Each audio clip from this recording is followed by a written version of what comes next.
Hi guys, I'm Ke Ying. So today I'm happy to present you my media archaeology project, How Did Soul Train, an American music dance TV program teach in the 70s. So there are several books about Soul Train, and one of the writers said that Soul Train for him was a sibling, a parent, a babysitter, a friend, a textbook, a newscast, a business school, and a church. So why and how could Soul Train as a TV show played such an important and educational role in people's life back then and even till now? And I will present my answers to you today, and I hope that also makes sense to you. First, I will briefly introduce this show to you, then my research process, then what kind of historical context allows Soul Train to become an irreplaceable teacher to the Americans. That is, why Soul Train could teach in the 70s. And lastly, how did it teach particularly? So Soul Train was a revolutionary show in many aspects. It was one of the longest from 1971 to 2006 for 25 years. And it was the most diverse show at the time. It gave opportunities to artists of all kinds. It led the trend of music, dance, and fashion across the US. And it was the first TV show that owned and produced by Black and for Black. So in this sense, it probably was one of the most influential TV shows even to now. At the very beginning, it was just a local sensation in Chicago, featuring all Black artists. But as it got sponsored, moved to LA, and began syndicated across the country, it began to grow into a brand and a cultural symbol, welcoming musicians from all races. So below is some of the most famous artists who have performed on Soul Train. And if you are familiar with soul, disco, funk, you will see that these people were like the kings and queens of this music. So the show was really something in the 70s, and that's why I chose this decade in particular. And moving fast forward, when it comes to the 80s and the 90s, facing the rise of hip hop and new competitors, Soul Train didn't catch on the train really well, though it still provided crucial opportunities for this new music genre to go national. It gradually faced the unavoidable closing in the following 20 years and pulled into its last stop in 2006. During its heyday, the 70s, the show aired every Saturday morning. And typically, an 1 hour Soul Train journey would be accompanied by the musicians. They would give performances, interviews, and Q&A sessions. And for the dancers, they would be on the dance floor or even up the stage performing with the singers. And they also had a scramble board segment where the dancers would spell the name of some important Black figures. And most importantly, the Soul Train line, where the dancers would line up and show their moves in pairs or individually. And also the commercials that sponsored by Johnson Products, the hair products company targeting at African Americans, were also an important part that we will be talking about later. So back to the question, why and how did this program teach in the 70s? To answer that, I'll look into some primary sources, including original episodes, interviews of the performers and the audiences, and some related coverage in the 70s. There are some books about Soul Train, but most of them are recording its journey in a chronically way. So what I did was to reorganize them under the structure that I framed and try to reach some conclusions. And I haven't finished the yellow ones, so they're going to be my next steps to complete the details of this project. So what I found in these resources, first of all, were some important background information.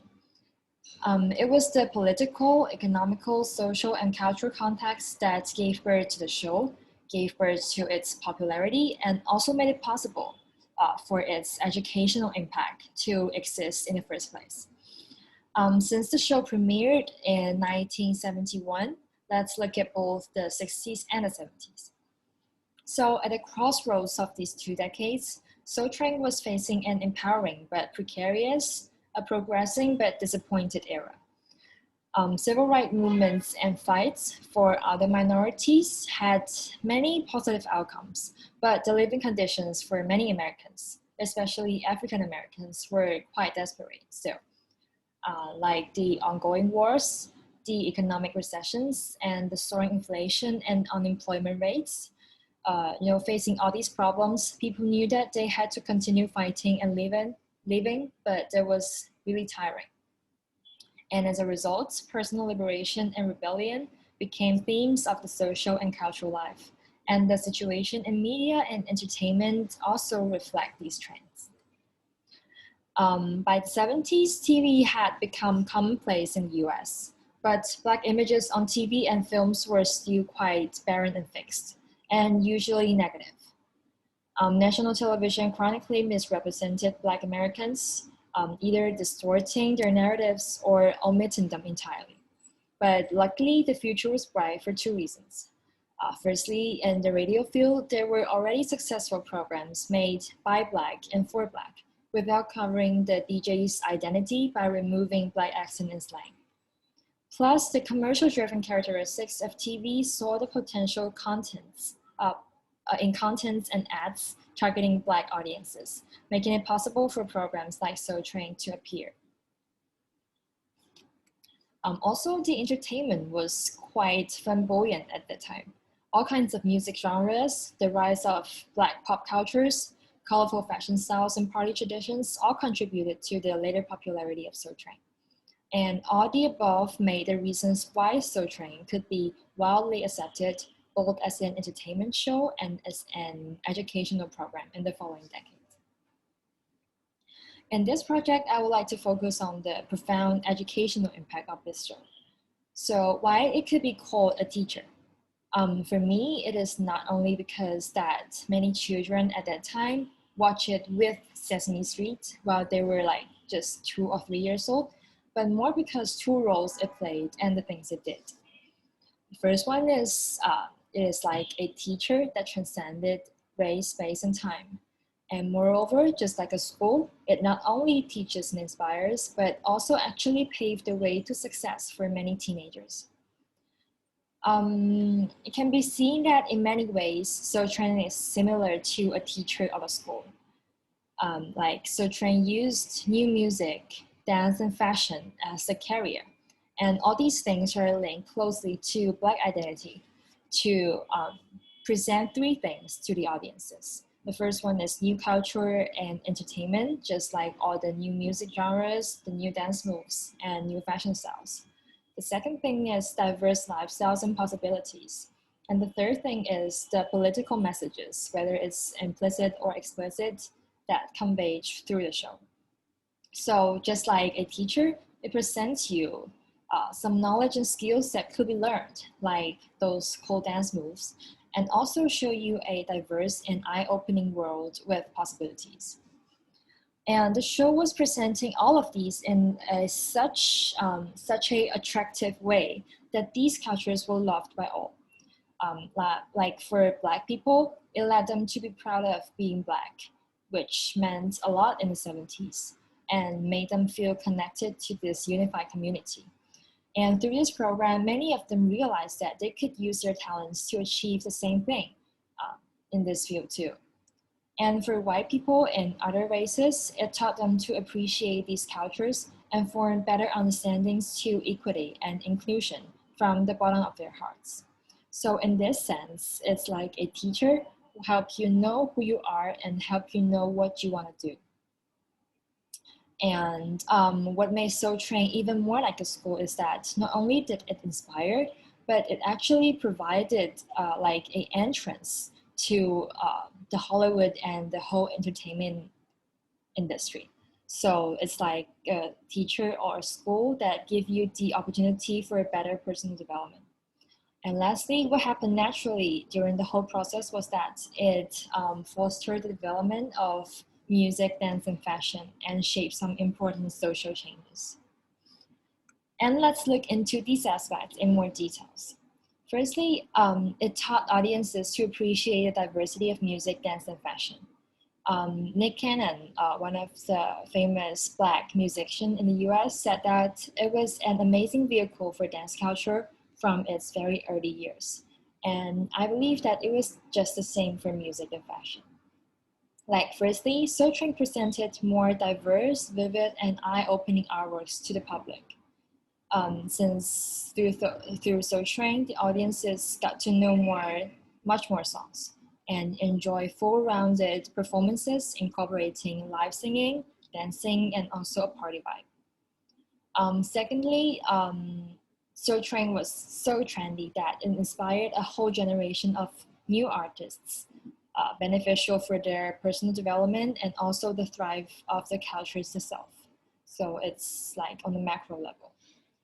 And thirdly, it promoted new art form from local to national, even to a global scale.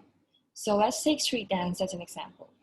It was so trained that popularized a whole bunch of dance forms like locking, popping, and whacking, and so on. And before that, street dancers were not even recognized as dancers, since only the trained jazz and ballet dancers could get professional job back then.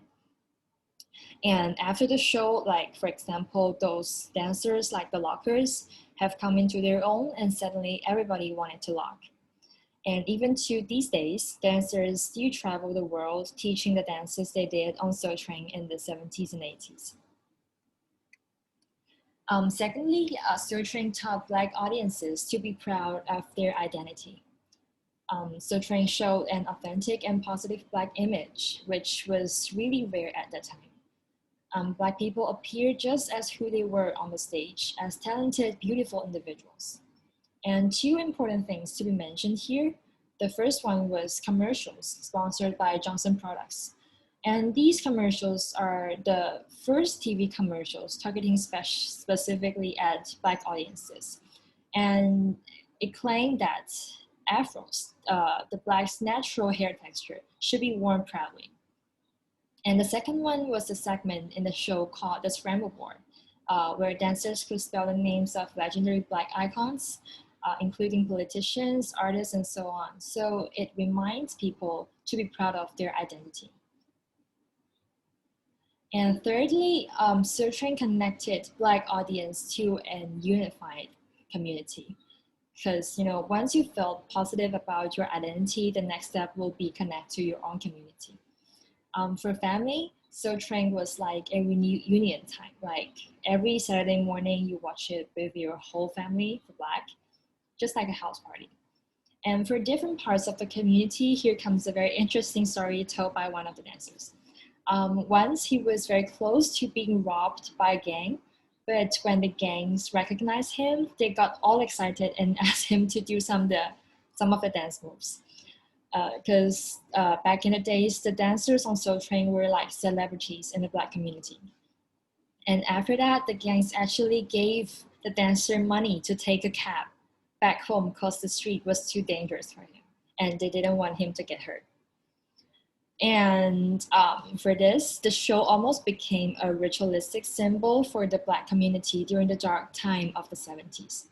And it actually reminds me of the Chinese female volleyball team in the 80s, because the whole team were like role models for everyone in China, showing everyone that Chinese people could be strong, both physically and mentally. And they encouraged the whole nation to do their own things.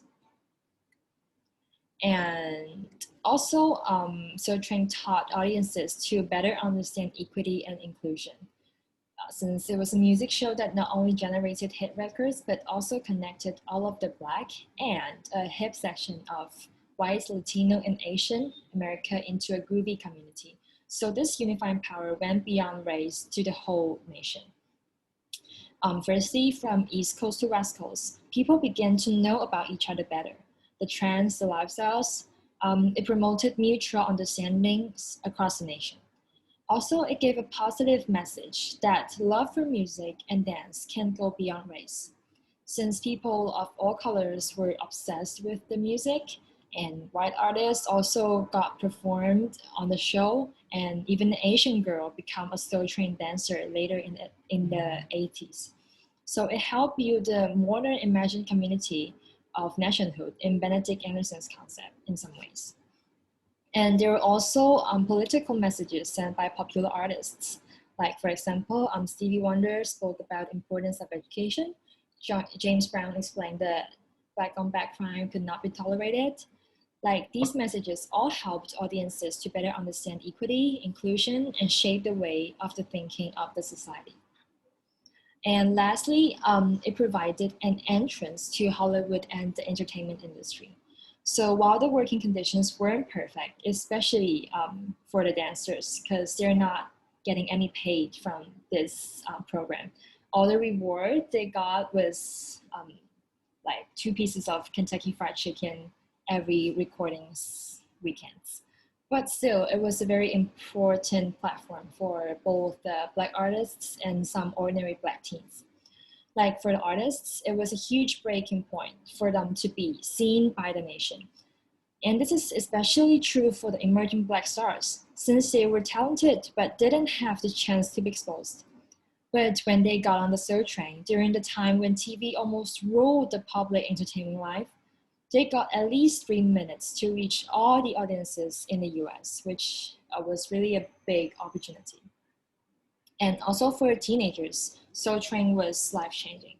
Many of them found their passion and used Soul Train as a platform to enter the entertainment industry. For example, Robbie Reed, a Soul Train dancer in the 70s, later became one of the top casting directors in Hollywood through Soul Train. So though the era of Soul Train has gone, but variety shows today are booming still around the world. So how can these shows learn from Soul Train's success, both as an entertaining and educating show? I think the prerequisite will be the social context. Like, for example, the artist should have the freedom to create and present their works on media. And there should be some kind of struggles that everybody go through together that could serve as the raw materials to express. And the specific art forms should have the potential to become popular. As for the show itself, I want to take Rap for Youth, 说唱新时代, the hottest show this summer in China, as an example. The show is well produced, just as Soul Train, very funny and also thought-provoking. Every rapper has their personalities vividly shown in the program. Also, before this show, there were already quite a few rap contests in China, which set the foundation for this show and making it possible to have a bunch of loyal audiences in the first place. Then, instead of providing pure entertainment flashes, many songs produced and performed on the show focus on social issues like school violence, gender discrimination, social inequity, and so on. So these are the topics that most audiences can relate to, think about, and actually react to. And lastly, just as Soul Train, the show developed some byproducts like national tour, following shows, and even the record labels for the rappers. So these sections provide more opportunities for the show's impact to lasting grow. So these are my key findings so far. And there are still many things I can do to finish my paper, like relay more to the readings, check more facts about the historical context, since I really know quite little about the history of the US. And maybe I can think of more disadvantages and limitations of Soul Train's educational impact, or emphasize more on the educational function by revising titles and detailed expressions. And I may look into other aspects of the educational impact if I still have time. Like, for example, an audience mentioned that a lot of the dancers from Soul Train were actually gay, and some male dancers were wearing high heels and furs in the show, which was kind of rare at that time. So the picture, the image of LGBTQ or female dancers, I think Soul Train is playing also a very important role in these aspects. So I really need your suggestions. Like, am I being too general? Should I narrow it down a bit? And stuff. So I'm open to everything. And thank you very much again for your patience. And I wish you love, peace, and soul. Take care.